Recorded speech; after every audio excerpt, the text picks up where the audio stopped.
Ikinya rĩa gutheria iria rĩrĩ riumanĩte na ikinya rĩa thirikari rĩa kurugamia utegi wa thamaki maita merĩ harĩ mwaka niguo kũgacĩrithia mũigana wa thamaki iria-ini hamwe na kũhũthia wĩra wa utegi iria-ini rĩu. Tunaita majigugu. Ile inachukua, ile inatembea ndani ya maji, imechukua hizo nyavu ninatupa. Sasa hiyo shida hiyo tukitoa nje hizo nyavu, samaki ipate vile inaweza kutembea bila tatizo, itakuwa pia faida.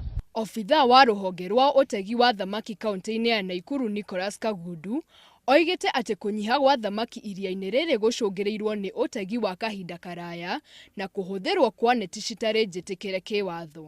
And one way of controlling overfishing in Naivasha is to ensure that fishermen do not use excess nets. Mũikarĩri gĩtĩ wa kĩama kĩa ene tũtarũ iria-inĩ rĩu David Kiro nĩorĩtie thirikari ya kaunti kwamũra ihinda rĩa gũtabanagia ũtheria ũcio maita maingĩ harĩ mwaka. Exercise that every fishing community has really taken it positive, and we are looking forward for the county government in future to make it a yearly activity.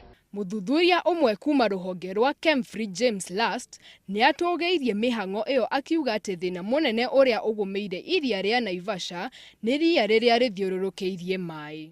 The rate of illegal fishing in the lake is quite high, but the county government is adequately working on that. Utegi wa thamaki iria-inĩ rĩa Naivasha wanarũgamio kwa ihinda iraihu makĩria ma mĩthenya ĩyo ĩtatũ nĩguo kũhe thamaki ihinda rĩa gũciarana. Oho nĩ matacoketie ikinya na magacokanĩrĩria ciringi 500,000 cia kũgũra ciana cia thamaki nĩguo kũimbaimbĩrĩria mũigana wa thamaki iria-inĩ rĩu. Ngĩribotera Inooro TV, njĩtagwo wa Moyo wa Wanjiku.